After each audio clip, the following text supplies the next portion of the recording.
ঠাকুর শ্রীরামকৃষ্ণ বলছেন, সাপ চুপ করে কুণ্ডুলি পাকিয়ে থাকলেও সাপ, আবার তির্যক গতি হয়ে এঁকে বেঁকে চললেও সাপ।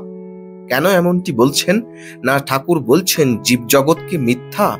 সেই প্রসঙ্গে বলতে গিয়ে বলছেন, বাবু যখন চুপ করে আছে তখনও সে ব্যক্তি, যখন কাজ করছে তখনও সেই ব্যক্তি।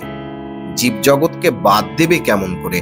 তাহলে যে ওজনে কম পড়ে, বেলের বিচি খোলা বাদ দিলে সমস্ত বেলের ওজন পাওয়া যায় না। ব্রহ্ম নির্লিপ্ত।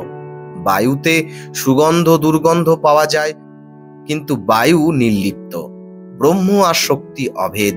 সেই আদ্যা শক্তিতেই জীবজগৎ হয়েছে।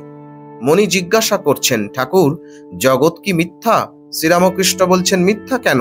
ওসব বিচারের কথা। প্রথমটা নেতি নেতি বিচার করবার সময় তিনি জীব নন, জগৎ নন, চতুর্বিংশতি তত্ত্ব নন হয়ে যায়।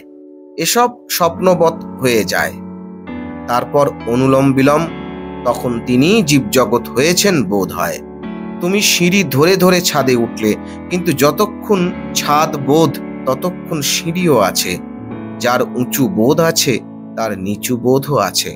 আবার ছাদে উঠে দেখলে যে জিনিসের ছাদ তৈরি হয়েছে, ইট চুন সুরকি, সেই জিনিসেই সিঁড়ি তৈরি হয়েছে।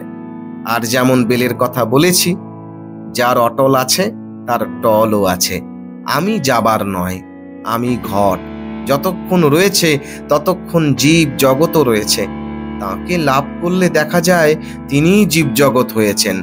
শুধু বিচারে হয় না। শিবের দুই অবস্থা। যখন সমাধিস্থ মহাযোগে বসে আছেন তখন আত্মারাম, আবার যখন সে অবস্থা থেকে নেমে আসেন, একটু আমি থাকে, তখন রাম রাম করে নৃত্য করেন। এমনটাই বলছেন ঠাকুর শ্রীরাম।